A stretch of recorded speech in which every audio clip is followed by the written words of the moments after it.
ئەدەب و ئاکاری مسلمان لە کاتی پیرۆزباییکردندا لە ڕەوشتی جوانی مسلمان ئەوەیە کاتێک برایەکی مسلمان ژندێنێ یاخود خوشکێکی مسلمان شوو دەکات یان خودای گەورە منداڵێکیان پێدەبەخشێت یان هەر کارێکی دڵخۆشکەر ئەنجامدات پێویستە دڵخۆشی خۆتیان بۆ دەربخەیت.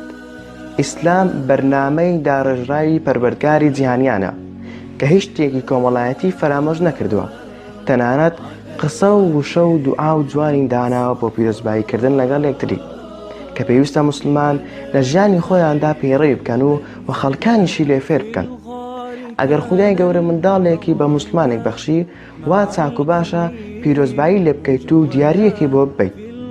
لە ئەدەب و ئاکاری مسلمان ئەوەیە کە کاتێک جەژن دێتن مسلمان بە برای مسلمان بڵێتن تەقەبەڵ الله منا ومنکم، واتە خودای گەورە لە ئێوە و لە ئێمە وەری بگرێت، دەبێتن بەرامبەرەکەشی هەمان گوتەی وەڵام بداتەوە.